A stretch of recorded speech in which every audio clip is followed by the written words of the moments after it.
کل نفس ذائقۃ الموت، اور یہ وعدہ الہی ہے، اور اللہ کا وعدہ جھوٹا نہیں ہوتا۔ ان اللہ لا یخلف المیعاد، اس نے جو کہا وہ پورا کیا۔ رب تعالیٰ نے فرمایا ہر جان کو موت کا مزہ چکھنا ہے، تو یہاں پر انسان کو نہیں کہا اللہ نے، کل نفس، نفس کسے کہتے ہیں؟ نفس میں ہر زندہ چیز آ گئی، اس میں صرف انسان نہیں، جنات بھی شامل ہوئے، دوسرے جانور، چرند پرند، کیڑے مکوڑے، سب اس کے اندر شامل ہوئے۔ جس کے اندر بھی جان ہے اس کو موت کا مزہ چکھنا ہے۔ اور اگر جان کے اعتبار سے درختوں کو مراد لیا جائے، نباتات، اس میں بھی اگر جان ہے تو انہیں بھی موت کا مزہ چکھنا ہوگا۔ گویا کہ اس کا حاصل مفہوم یہ نکلا، دنیا کی کوئی چیز باقی رہنے والی نہیں، سب فانی ہے۔ حتیٰ کہ انبیاء اکرام علیہ السلام جو رب تعالیٰ کے سب سے قریبی بندے ہیں، اس کی مخلوق میں سب سے عزیز ترین اس کو ہیں، انہیں بھی اللہ نے اس وعدے سے گزارا۔ انبیاء کو بھی اجل آنی ہے۔ اعلیٰ حضرت فرماتے ہیں انبیاء کو بھی اجل آنی ہے، مگر اتنی کہ فقط آنی ہے، مگر اتنی کہ فقط آنی ہے، پھر دوبارہ ان کی زندگی ویسی ہی جیسے تھی ویسے لوٹا دی جائے گی، لیکن ایک آن کے لیے تو موت آئے گی۔ اگر موت سے کسی کو بچنا ہوتا تو سب سے پہلے اللہ تعالیٰ اپنے حبیب پاک صلی اللہ علیہ وسلم کو اس سے مستثنا رکھتا، حتیٰ کہ حضور پاک صلی اللہ علیہ وسلم انسان ہیں، فرشتوں کو بھی موت سے آزادی نہیں دی گئی، فرشتوں کو بھی موت سے چھٹکارا نہیں دیا گیا، انہیں بھی موت کے راستے سے گزارا جائے گا۔ یہ اور بات ہے کہ ان کی عمریں طویل ہوں گی۔ جب قیامت کے قریب سور پھونکا جائے گا تو تمام ملائکہ اور فرشتوں پر بھی موت آئے گی۔ حد تو یہ ہے کہ ملک الموت جو سارے لوگوں کی روح قبض کرنے پر معین ہیں، انہیں بھی موت آئے گی، ان کی بھی روح نکالی جائے گی۔ وہ رب تعالیٰ خود ان کی موت، ان کی روح قبض فرمائے گا، اور پوری دنیا جس کے سور پھونکنے سے فنا ہوگی وہ اسرافیل علیہ السلام ہے۔ اسرافیل علیہ السلام ایک فرشتے ہیں جن کے متعلق حدیث پاک میں ہے کہ وہ اپنے ہاتھ میں باجے کی طرح کی ایک چیز سینگ کے شکل کی ہے، اس کو لے کر وہ کھڑے ہی ہیں، ابھی بھی کھڑے ہیں۔ جیسے ہی انہیں حکم ہوگا اس کو پھونکنے کی تو وہ سور پھونکیں گے۔ سور میں شروع تھوڑی سی ہلکی ہلکی آوازیں آئیں گی، اور اس کے بعد وہ آواز بڑھتے بڑھتے بڑھتے دنیا میں اتنی پھیل جائے گی کہ اس آواز کی بنیاد پر جتنے بھی اس وقت دنیا میں ہوں گے سب کے سب پہلے بے ہوش ہوں گے، پھر مر جائیں گے۔ یہی قیامت ہے۔ تو سور پھونکنے والا فرشتہ اسرافیل علیہ السلام وہ اپنے ہاتھ میں سور لے کر منہ لگائے کھڑے ہیں، اتنے انتظار میں ہیں، ابھی حکم ہوگا تو ابھی پھونک دوں گا۔ تو جیسے ہی وہ سور پھونکیں گے کوئی چیز دنیا میں باقی نہیں رہے گی، ہر جان موت کا مزہ چکھ چکی ہوگی، چاہے وہ نباتات ہوں، پرند چرند، کیڑے مکوڑے، حیوانات، جنات، فرشتے، انسان، اس کے علاوہ جو کچھ بھی دنیا میں جان کی طرح سے باقی ہوگی سب کو فنا کیا جائے گا۔ حتیٰ کہ قرآن کہتا ہے پہاڑوں کو بھی اڑایا جائے گا، پہاڑوں کو بھی اڑایا جائے گا، ان کی جڑیں اکھاڑ دی جائیں گی، اور پہاڑ ہوا میں ایسے اڑ رہے ہوں گے جیسے پتنگے اڑتے ہیں، چھوٹے چھوٹے پتنگے جس طرح اڑتے ہیں۔ وَإِذَا الْجِبَالُ سُيِّرَتْ قرآن میں ہے۔ اور سمندروں کو بھی ختم کیا جائے گا، ان میں آگ لگا دی جائے گی، پانی میں آگ لگا دی جائے، سورج کو چاند سے ٹکرا دیا جائے گا، ہر تارہ دوسرے تارے سے ٹکرا جائے گا، اور اس کے بعد جو بلاسٹ ہوگا، جو آگ لگے گی، اس کو ہم یہاں پر ایکسپلین بھی نہیں کر سکتے، بتا بھی نہیں سکتے۔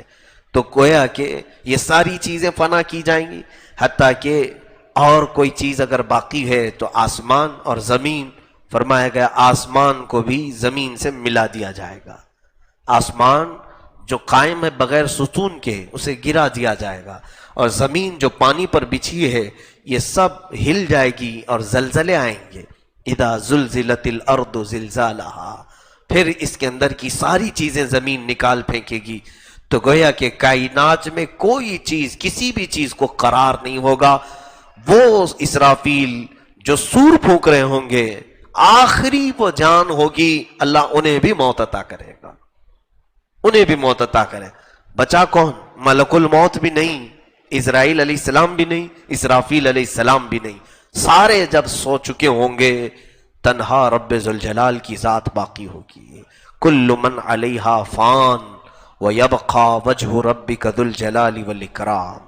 جو کچھ بھی اس پر ہے سب فنا ہو جائے گا اور باقی رہنے والی ذات رب ذوالجلال کی ہوگی. صرف تنہا باقی خدائے قدیر و جبار وحدہ لا شریک لہ موجود ہوگا. اب اس کے بعد جب رب تعالیٰ کی مرضی ہوگی، وہ پھر سے اسرافیل علیہ السلام کو اٹھائے گا. اب وہ دوبارہ انہیں سور پھونکنے کا حکم ہوگا. تب وہ پھر سے وہ سور پھونکیں گے تو آدم علیہ السلام سے لے کر قیامت تک جتنی جانیں آئی تھی سب کو پھر سے اٹھایا جائے گا. تو یہ موت کے برج سے ہر ایک کو گزارا جائے گا. اللہ فرماتا وَإِنَّمَا تُوَفَّوْنَ أُجُورَكُمْ يَوْمَ الْقِيَامَةِ. تم جو کچھ بھی یہاں کر رہے ہو یہ سب کا بدلہ قیامت میں تمہیں مل کے رہے گا. تمہیں موت اسی لیے دی جا رہی ہے کہ دوسری دنیا میں تمہیں لے جانا ہے، یہاں سے تمہیں پاس کر کے دوسری دنیا میں لے جانا ہے. اور فَمَنْ زُحْزِحَ عَنِ النَّارِ وَأُدْخِلَ الْجَنَّةَ فَقَدْ فَازَ.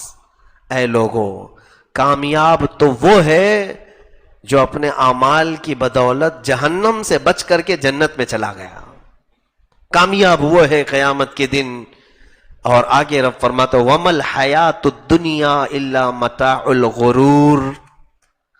دنیا کی زندگی تو دھوکے کا مال ہے، دھوکے کا مال ہے. اس دنیا نے ہمیں ایسا غافل کر رکھا ہے، ایسا غافل کر رکھا ہے.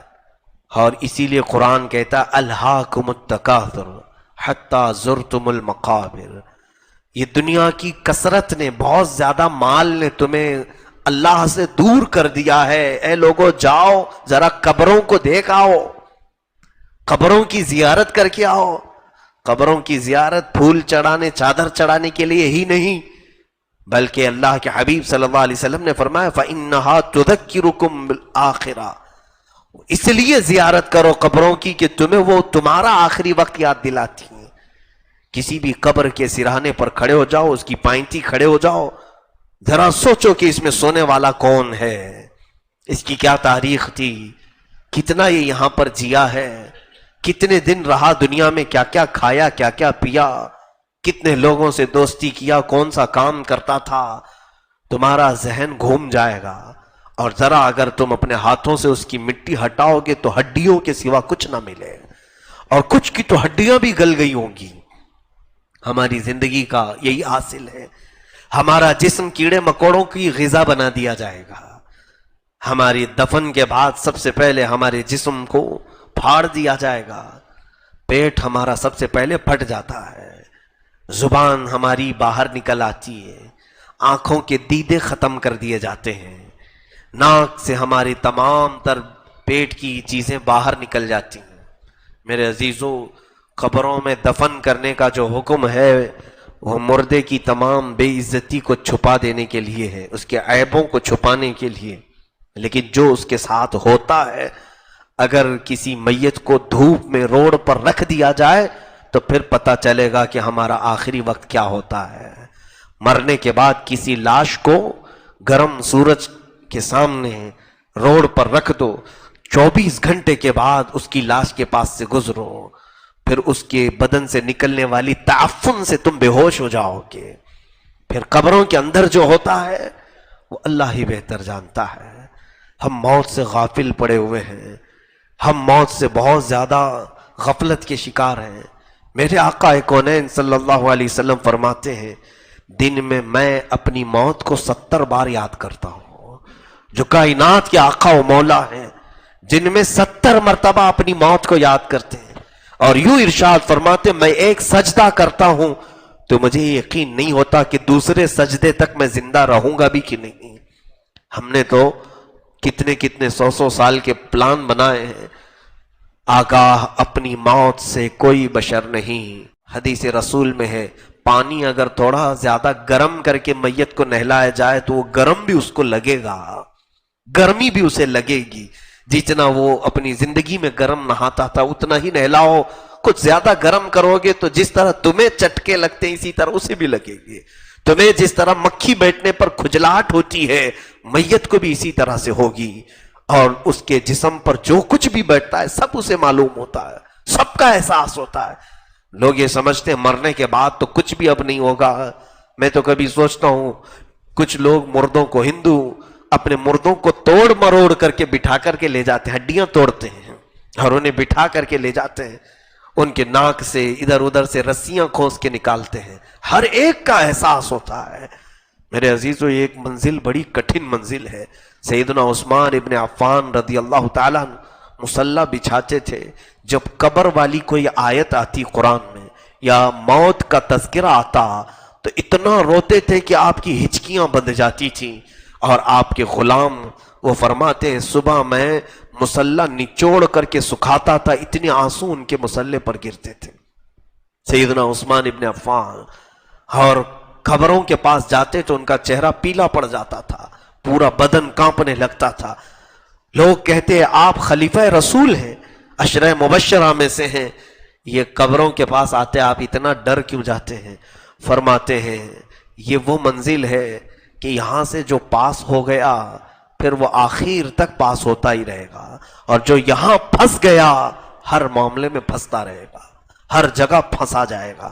اور زمین کے متعلق یہ بھی فرمایا گیا کبھی کبھار یہ جلال میں بار بار کہتی ہے کہ اے مولا فلانا بندے کو جلدی میرے اندر ڈال، میں اس کی ساری اکڑ کو ختم کر دوں گی. جس قدر وہ اکڑ کر کے مجھ پر چلتا تھا، جو غرور و تکبر سے وہ مجھ پر ناچتا تھا، اس کو صرف میرے اندر بھیج دے، پھر میں اس کی پسلیوں کو ملا دوں گی. اس کے سینے کی ہڈیوں کی کڑکڑاہٹ سے جانور بھی کانپ جاتے ہیں. زمین انتظار کر رہی ہے. عذاب کے فرشتے الگ انتظار میں ہیں، رحمت کے فرشتے الگ انتظار میں ہیں، جنت کے دروازے انتظار میں ہیں، دوزخ کی کھڑکیاں انتظار میں ہیں. ایک بندے کے لیے سب انتظار میں ہے، ہماری موت کے انتظار میں ہے کہ یہ کب مرے گا اور اس کے لیے کیا حکم آنے والا ہے. جیسے ہی موت ہوتی ہے سب کے سب مولا کے حضور اب التجا کرتے ہیں، اے رب آج اس کا انتقال ہوا، آج اس کی روح نکال لی گئی، ملک الموت نے اپنی ڈیوٹی پوری کر لی، آگے کا حکم تو فرما. کون سی زمین کو اس کا لقمہ بنایا جائے گا؟ زمین کا لقمہ اسے بنایا جائے، کون سی زمین کے حوالے اسے کیا جائے؟ وہ بھی حکم ہوگا. کس زمین پر ہم جانے والے وہ طے ہے، وہ طے ہے، پہلے سے طے ہے. اس کے علاوہ دونوں فرشتے بارگاہ الہی میں پوچھتے ہیں مولا کس کو اترنا ہے اس کی قبر پر، عذاب والے فرشتوں کو کہ رحمت والے فرشتوں؟ موت کے بعد یہ بھی آرڈر آئے گا، وہ بندہ خوش نصیب ہوگا جس کے لیے مولا رحمت کے فرشتے اتارتے ہیں، اور وہ بڑا ہی بد نصیب ہوگا جس کے لیے حکم آ جائے گا اے عذاب کے فرشتوں اتر جاؤ، کہ وہ خبیث جسم سے خبیث روح نکل چکی ہے اور اسے اس کے اعمال کا بدلہ چکھاؤ، اسے اس کے کرتوت کا بدلہ چکھاؤ. یہ سب تو ہمارے انتظار میں. کیا یہ حیرت نہیں ہے کہ موت سے بچنے کے لیے ہر کوئی دوڑ بھاگ کر رہا ہے؟ علاج، معالجہ، ڈاکٹر، طبیب، حکیم، دعا سب کچھ کر رہے ہیں. کس لیے کر رہے ہیں ہم؟ جیسے بیمار ہوتے ہیں جلدی سے جا کے علاج کرواتے ہیں کہ نہیں؟ ارے نہیں، جلدی ابھی مرنا نہیں ہے. جبکہ ہر ایک کو معلوم ہے موت تو آنی ہی آنی ہے. کوئی ایک بتاؤ موت سے کوئی بچا نہیں بچا؟ سب کو یقین ہے موت آنا ہے، مجھے بھی آنا ہے، آپ کو بھی آنا ہے. جو چیز سے بچنا ناممکن ہے اس سے بچنے کی ہر کوئی کوشش کر رہا ہے، لیکن عذاب دوزخ سے بچنا ممکن ہے، لیکن اس سے بچنے کی کوئی کوشش نہیں کرتا. اگر بندہ کوشش کر لے جائے تو دوزخ سے تو بچ سکتا ہے، موت سے کوئی نہیں بچے گا. تو موت سے بھاگنے کی بجائے دوزخ سے بھاگنے کی کوشش کیوں نہیں کرتے؟ جتنا علاج موت سے بچنے کے لیے تم خرچہ کرتے ہو علاج پر، کاش اتنی ہی محنت، اتنا ہی خرچہ دوزخ سے بچنے کے لیے کر لیا جاتا تو بہت ہی ہماری زندگی میں سکون کی نیند ہم سو سکتے تھے. آج ڈر اس بات کا ہوتا ہے میرے عزیزوں، میں نے ابھی چند دنوں قبل ہل گیا تھا، ذکر کی شب میں نے اس بات کو عرض کیا تھا، خواب کی تعبیر میں دیکھ رہا تھا، کسی صاحب نے خواب یہ بیان کیا کہ ہم نے اپنے رشتہ دار میں سے ایک صاحب ہمارے، ان کے باپ تھے دادا تھے جو بھی، خواب میں دیکھا کہ وہ آئے تھے، دھول میں اٹا ہوا چہرہ تھا، کالا دکھ رہا تھا۔ کیا تعبیر ہے، کیا تعبیر ہے؟ تو ہر ایک کی تعبیر الگ ہوتی ہے خوابوں کی۔ میں نے پوچھا کون تھے؟ کہا ہمارے جو بھی ان کے رشتہ دار ہیں فلاں تھے، پابند تھے، عبادت کرتے تھے، سب ٹھیک ٹھاک تھے، اور ہم نے ان کا جنازہ اٹھایا ہے، بڑی شان سے ان کو دفن کیا ہے۔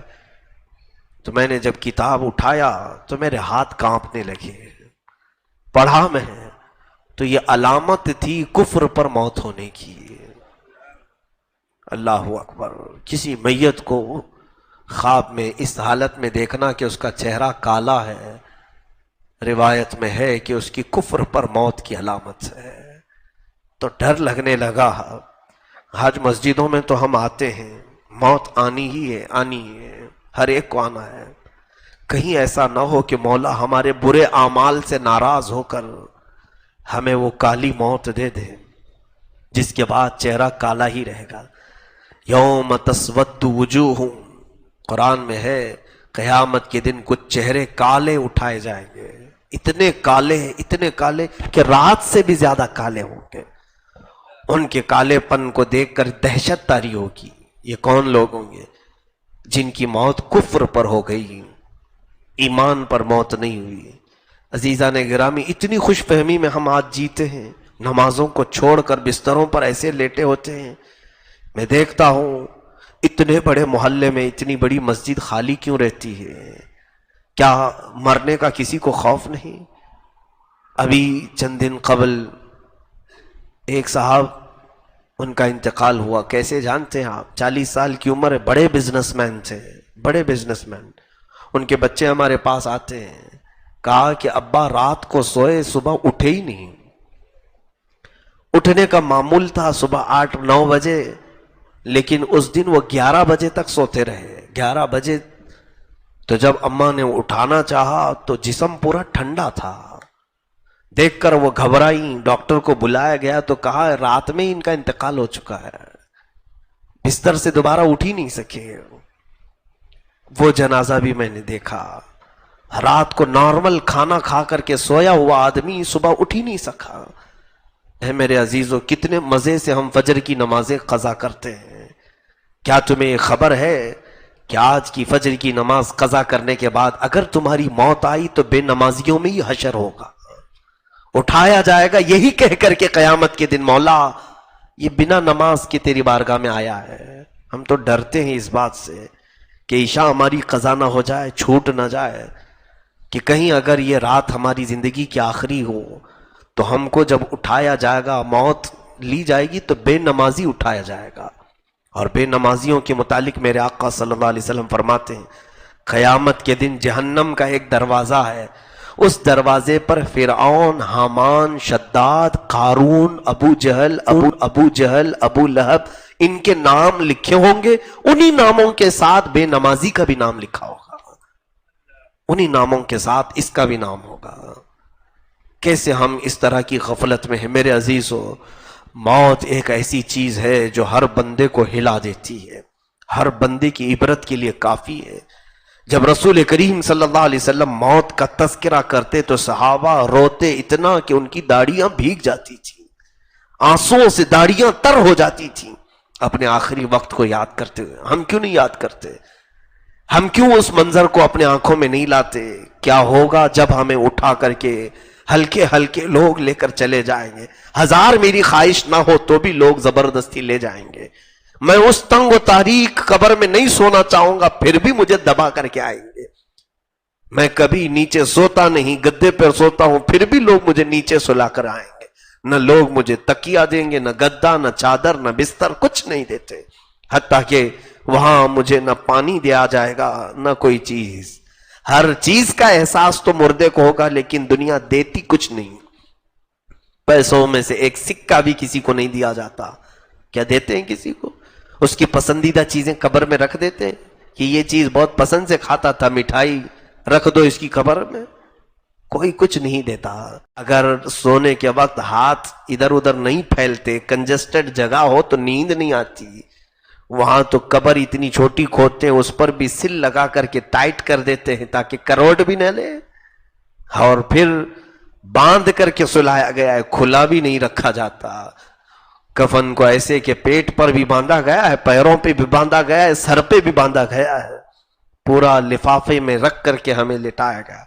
کس طرح سے ایک کنجسٹڈ جگہ پر اور کتنا تنگ لباس میں، ایک باریک لباس میں ہمیں ڈالا گیا. اس منظر کو یاد کرتے یقیناً میں اپنی کیفیت بتا رہا ہوں، بارگاہ الہی میں کبھی کبھار ڈر کر کے میں رات میں اٹھتا بھی ہوں، عرض کرتا ہوں کہ مولا بہت میتوں کو دیکھا قبروں میں جاتے ہوئے، قبروں کو بند کرتے ہوئے، آخری مرتبہ ان کے چہرے دیکھے اور ان کے چہروں کو دیکھ کر ایک ہیبت بھی طاری ہوتی ہے.